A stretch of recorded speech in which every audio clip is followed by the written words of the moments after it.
Assalamualaikum warahmatullahi wabarakatuh. Selamat pagi anak ibu semuanya. Iya, Masya Allah. Apa kabar nih anak-anak ibu? Alhamdulillah, luar biasa. Tetap semangat. Allahu Akbar. Masya Allah, semangat sekali anak ibu semuanya ya. Berarti sudah pada sarapan ya pagi ini ya.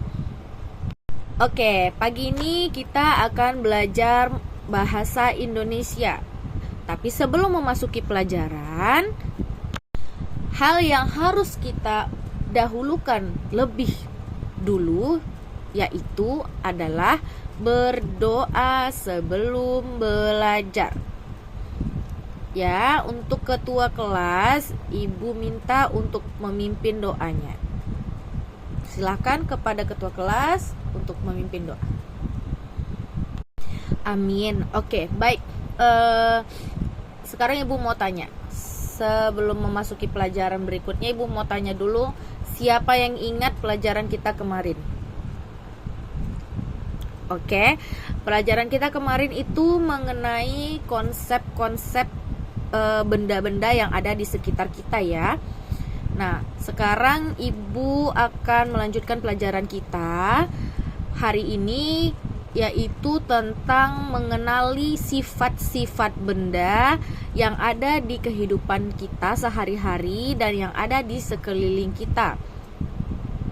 Oke, yang pertama itu kita lihat dulu di sekeliling kita itu ada apa aja. Ada meja, ada kursi, kipas angin, iya, ada papan tulis. Iya, pintar, ada air minum, betul sekali. Banyak ya benda-benda yang ada di sekitar kita seperti yang sudah Ibu jelaskan kemarin. Nah, hari ini kita akan mempelajari sifatnya. Coba lihat, meja itu sifat bendanya seperti apa? Apakah sifatnya itu berwujud hidup atau tidak? Ya, berarti sifat meja tersebut sifatnya tidak hidup. Nah, kali ini sifat benda itu dibagi menjadi dua. Yang pertama itu ada sifat benda hidup dan benda mati. Iya, yang benda hidup itu ada apa aja seperti yang Ibu dijelaskan kemarin? Itu ada hewan dan manusia. Itu termasuk benda hidup, hewan. Kalau benda hidup itu keterangannya adalah sifat benda hidup itu adalah benda yang dapat bergerak sesuai dengan keinginannya sendiri. Ya, dia bisa kemana saja, pergi kemana, lari ke sana, lari ke sini. Dia juga bisa terbang. Nah, kalau benda mati sifatnya adalah dia tidak bisa bergerak. Dan kalau dia bisa bergerak, harus digerakkan oleh benda yang lainnya. Seperti meja, dia bisa bergerak. Ya, meja tidak bisa bergerak. Kenapa? Karena meja itu merupakan benda mati.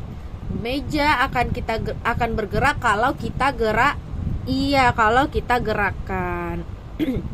Berikutnya, kalau dia kipas angin, coba kipas angin itu dia bergerak atau tidak? Bergerak. Iya, bergerak. Apakah dia bergerak itu bergerak sendiri atau dia digerakkan oleh sesuatu? Digerakkan oleh sesuatu. Benda apa itu yang menggerakkan kipas angin sehingga dia bisa bergerak berputar? Angin, iya, angin juga bisa, boleh. Tapi ini kita lihat kipas anginnya apa? Mesin, iya. Kipas angin akan bergerak kalau dia ada mesinnya. Coba lihat, itu kipas anginnya bergerak di dekat kita. Itu bisa gerak kalau kita hidupkan pakai listrik. Kita colokkan dia ke listrik, begitu. Kemudian coba kita lihat burung. Nah, burung itu dia bergerak atau tidak? Ya, terbang. Benar, terbang itu dia termasuk bergerak atau tidak? Bergerak. Kalau dia bergerak itu berarti sifatnya adalah benda hidup. Kenapa disebut benda hidup? Karena Burung merupakan benda yang bergerak dengan keinginannya sendiri. Dia memiliki nyawa, memiliki hidupnya sendiri. Dia bisa terbang ke sana, bisa terbang ke sini. Dia hinggap ke pohon, hinggap di atas atap. Di mana saja dia bisa bergerak tanpa ada yang menggerakkannya. Oke, berikutnya kalau ada semut itu bagaimana? Apakah semut termasuk benda bergerak?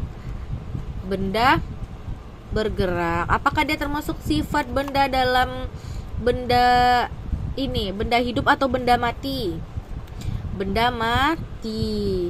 Kenapa? Karena semut semut bisa bergerak dengan sendirinya. Oke. Nah, jadi itu yang disebut dengan sifat-sifat benda yang ada di sekitar kita, baik benda hidup maupun benda mati. Nah, masih banyak lagi sifat-sifat benda yang ada di sekitar kita, baik benda-benda hidup maupun benda mati.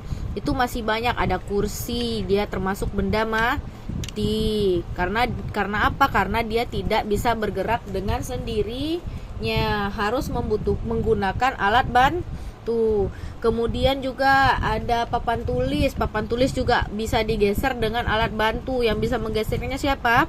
Manusia. Kemudian juga ada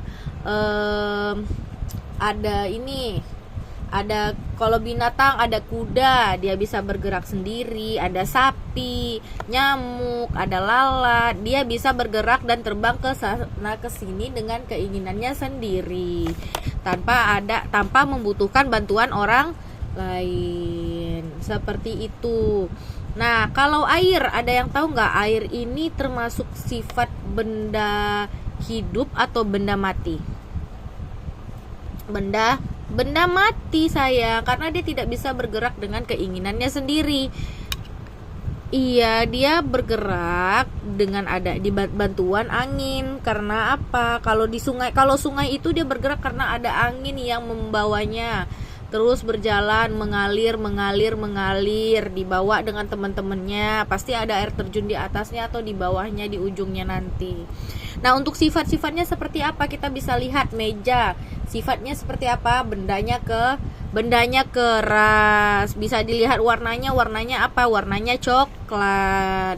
Kalau misalnya papan tulis, sifat bendanya keras. Terus juga kalau dipegang permukaannya dia kasar atau halus. Papan tulisnya halus. Iya, licin atau tidak, atau kesat? Licin.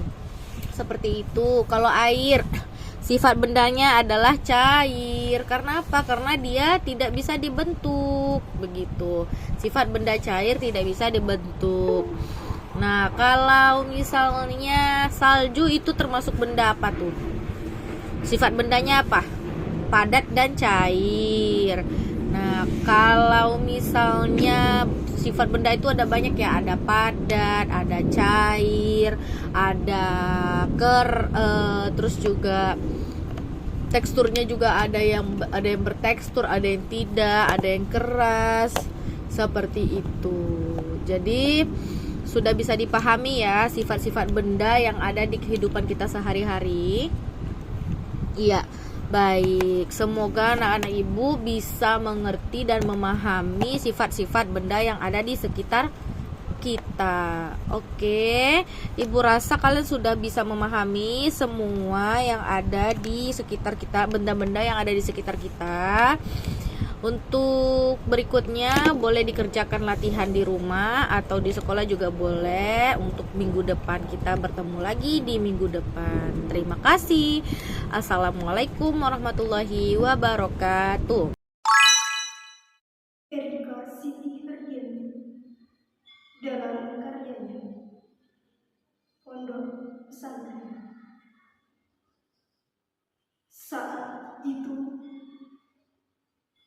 Saat dimana aku melangkahkan kaki dari rumahku, merasakan sesak di dadaku, dan air mata keluar dari pelupuk mataku, meninggalkan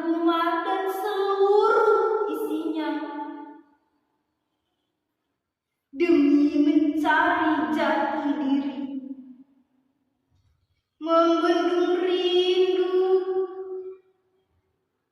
dan berusaha menjauhi nafsu. Ketika teman-teman meninggalkan sholat, justru aku berusaha untuk terus menjaganya. Ketika teman-teman bermain bebas, justru aku tekun untuk menghafal. Pondok pesantren adalah tempat di mana aku bertemu dengan